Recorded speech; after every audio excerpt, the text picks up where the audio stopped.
My name is Lauren Mitchell. I'm 36 years old. And the first time my brother stood on a stage and thanked himself for the life I built, I realized something important. I wasn't invisible. I was being used on purpose. Before we go any further, take a second. Where are you listening from right now? A quiet bedroom after a long day. A car parked outside somewhere you don't want to go back into yet. Or a place that finally feels safe. This is Echoes of Life.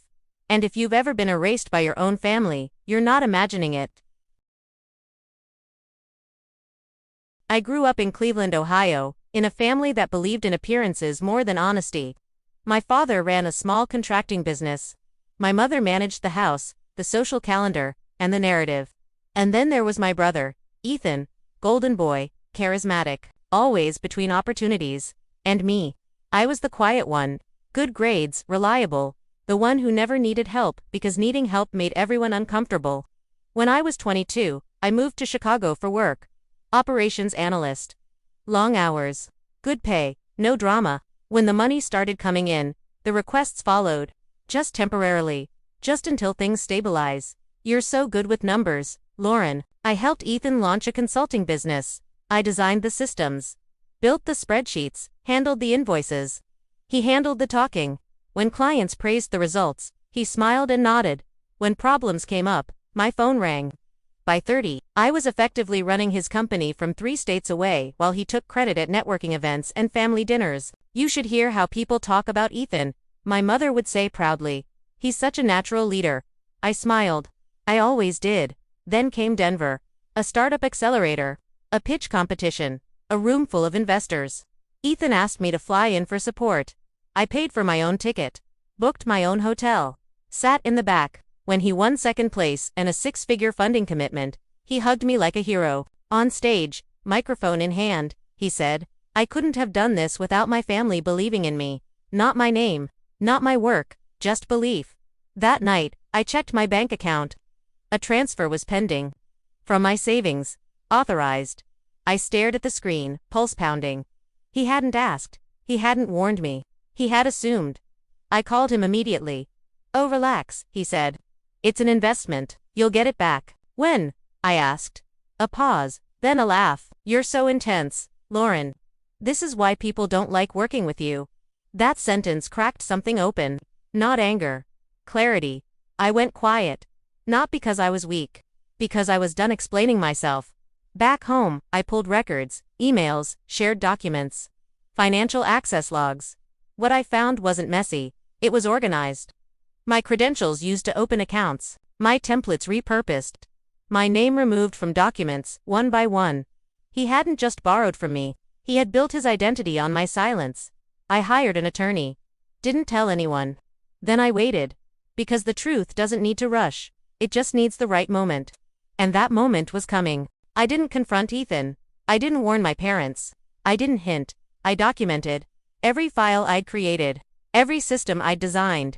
Every email where clients thanked me before he stepped in to claim the spotlight. Rachel, my attorney, called it quiet leverage. People like your brother, she said, collapse fastest when the truth arrives without emotion. 3 weeks later, Ethan invited me to New York. Big news, he said. Major investors, a rebrand. He wanted me there as family. I said yes. The event was held in a glass-walled conference space overlooking the Hudson. Clean lines. Minimalist branding. A room full of people who believed they were backing a visionary. I wore a simple black dress, no logos, no attitude. Ethan was glowing. He hugged me like a prop. This is my sister, he told people. She's always supported me. I smiled. The presentation began. Slide 1, his face. His story. Slide 2. Growth metrics. Slide 3. That's where things shifted. The numbers changed. Then the formatting. Then a footer appeared, small, precise. Prepared by Lauren Mitchell. Operations and strategy lead. Murmurs rippled through the room. Ethan froze. What's this? One investor asked calmly. Ethan laughed, too quickly. Oh, that's just the next slide loaded automatically. Email screenshots. System diagrams. Financial authorizations. Clean, timestamped, verified. Rachel stood from the back of the room. I represent Lauren Mitchell, she said evenly. These materials document the operational ownership and unauthorized financial activity behind this company. Silence, not chaos. Silence, the kind that kills momentum. An investor leaned forward. So you're not the architect of this system? He asked Ethan. Ethan opened his mouth. Nothing came out. My phone buzzed. A notification from my bank. Transfer reversed. Funds restored. Rachel had timed it perfectly. The meeting ended early.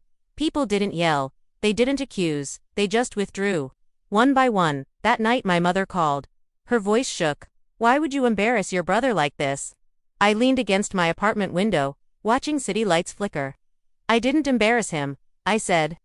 I stopped disappearing. My father emailed later. Short. Careful, let's reset. We're still family. I didn't reply. Ethan tried once.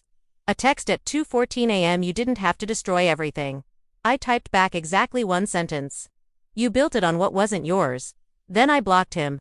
6 months later, I launched my own consultancy. My name, my terms, my boundaries. Clients didn't ask if I was intense. They asked if I was available. Sometimes I still think about the girl who smiled at family dinners and paid for silence. I don't miss her. She did her job. She got me here. And this life, this one is finally mine.